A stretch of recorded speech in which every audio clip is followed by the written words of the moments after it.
शिव जी के प्रमुख 12 ज्योतिर्लिंगों में से चौथे स्थान पर ओमकारेश्वर ज्योतिर्लिंग मंदिर मध्य प्रदेश के खंडवा जिले में नर्मदा नदी के बीच मानधाता द्वीप पर स्थित है। यहाँ नर्मदा नदी दो भागों में बंटकर मानधाता द्वीप का निर्माण करती है। मानधाता द्वीप 4 किलोमीटर लंबा और 2 किलोमीटर चौड़ा है और ऊपर से ओम आकार का दिखाई पड़ता है, इसलिए इस जगह को ओमकारेश्वर नाम से जाना जाता है। यहाँ पर जो ज्योतिर्लिंग है वो पंचमुखी रूप में स्थापित है और यहाँ पर माना जाता है कि 33 करोड़ देवी देवताओं का वास है। मान्यताओं के अनुसार इक्ष्वाकु वंश के राजा मानधाता ने कठोर तपस्या की थी। भगवान शिव उनसे प्रसन्न हुए और प्रकट हुए, तभी से यहाँ ओमकारेश्वर रूप में विराजमान है।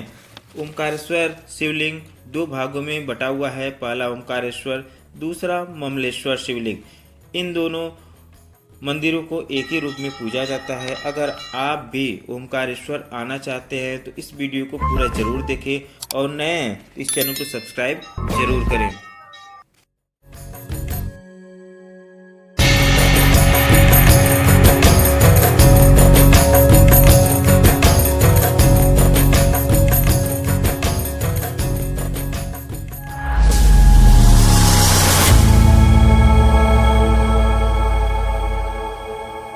सुबह सुबह महाकाल का दर्शन करने के बाद यहाँ के उज्जैन के बस स्टैंड से बस पकड़कर निकल दिया ओमकारेश्वर के लिए, जिसकी दूरी 140 किलोमीटर है। अगर आपको उज्जैन से बस नहीं मिलती तो आप इंदौर आ सकते हैं। इंदौर से सरवटी बस स्टैंड से बस पकड़कर ओमकारेश्वर पहुँच सकते हैं और यहाँ से इसकी दूरी मात्र 80 किलोमीटर है और उज्जैन से इसका पर पर्सन किराया लगभग 220 रुपये लगेगा और आपको ब्यूटीफुल नज़ारे देखते हुए आप 4 से 5 घंटे में ओमकारेश्वर पहुंच सकते हैं।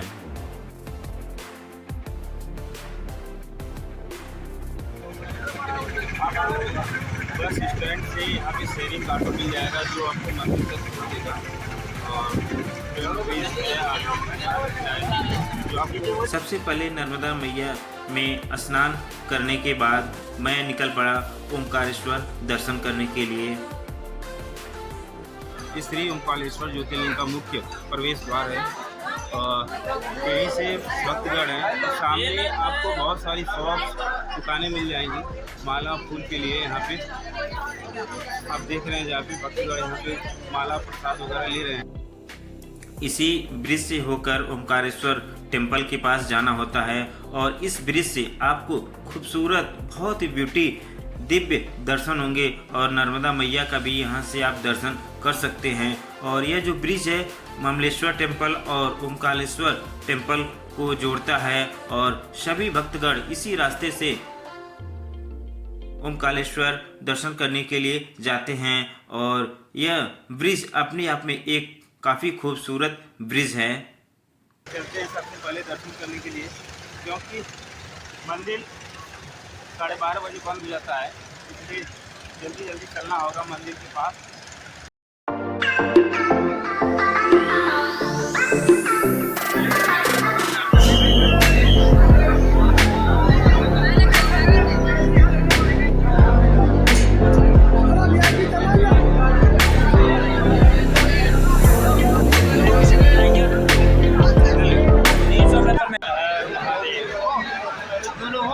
काफ़ी भीड़ है यहाँ पे, मंदिर का टाइमिंग भी है,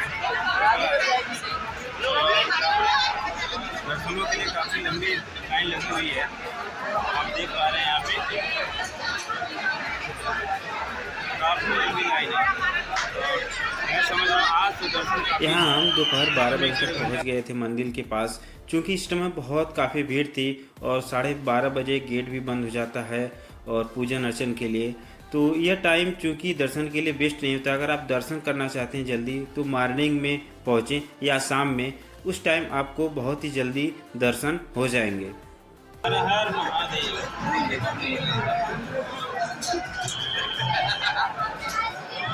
हर हर महादेव। बम भोले।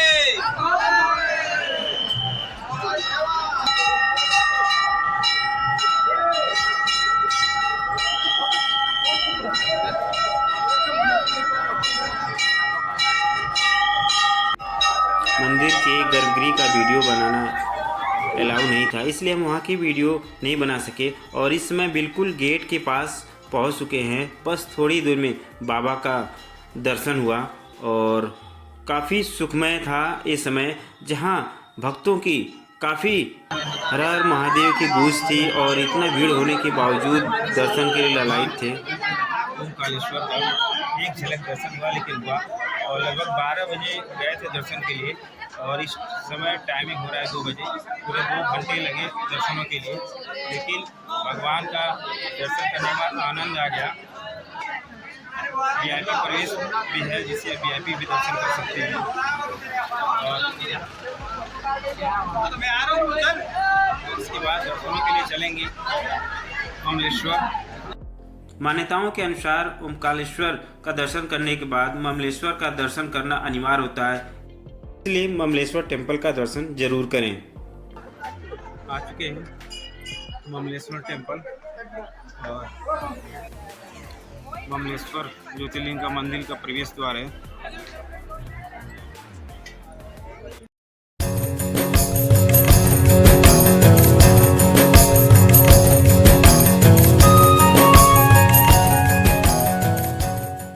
यहाँ पे ममलेश्वर ज्योतिर्लिंग का दर्शन करने के लिए आपको भीड़ तो दिखेगी, बट यहाँ पे आपको समय बहुत कम लगेगा। मात्र 10 से 15 मिनट के अंदर आप गर्भगृह तक पहुँच जाएंगे और उनका दर्शन आराम से आप कर सकते हैं।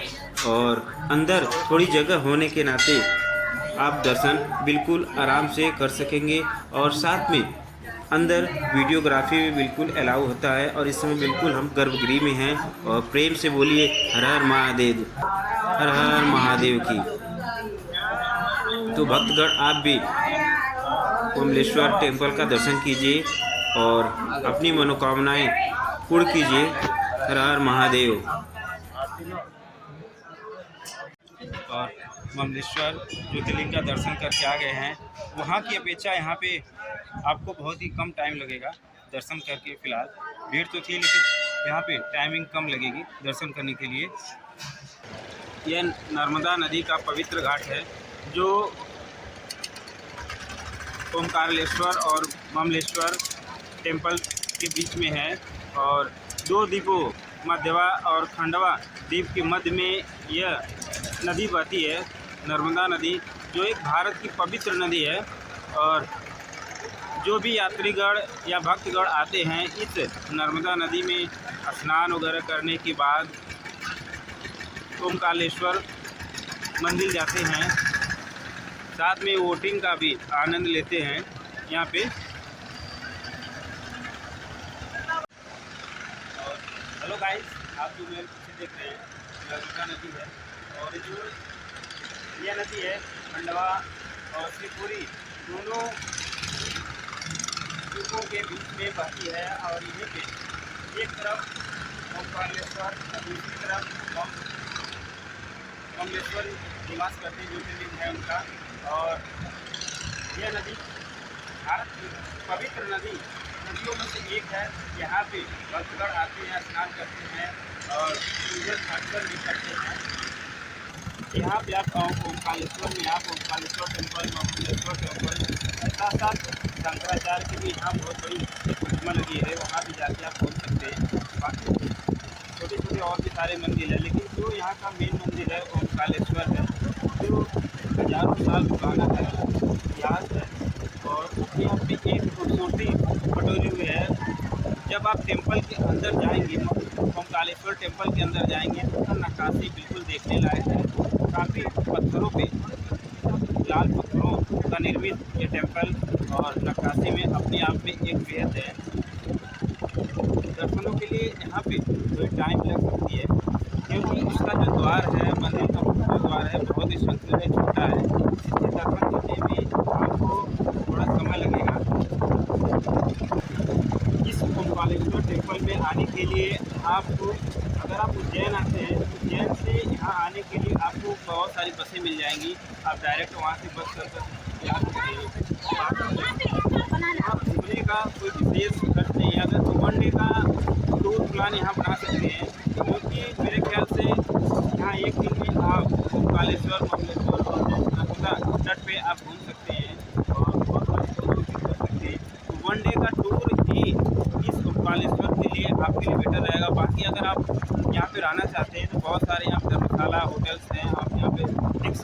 सकते हैं। बाकी एक दिन का टूर प्लान आपके लिए बेटर होगा। यहाँ पे एक दिन आके यहाँ पे आराम से एक दिन पूरी तरह घूम सकते हैं यहाँ पे मंदिरों पे और इंजॉय पूरा कर सकते हैं भोलेनाथ की नगरी में।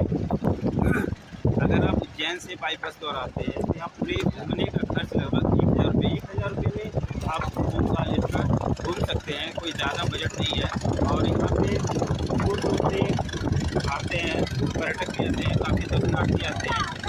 और आज हम आए थे, आज जो भीड़ काफ़ी थी क्योंकि यहाँ पे सबसे ज़्यादा भीड़ सावन के महीने में और जो विशेष शिवरात्रि होती है उसमें यहाँ पे काफ़ी भीड़ रहती है। सिर्फ ठंडियों में और दिसंबर जनवरी का लीजिए थोड़ा कम भीड़ रहती है, बाकी समय में यहाँ बहुत काफ़ी भीड़ रहती है। और सामने आपको जो दिखाई दे रहा है वो झूला है और उसी रास्ते आप ओंकारेश्वर दर्शन के लिए जा सकते हैं।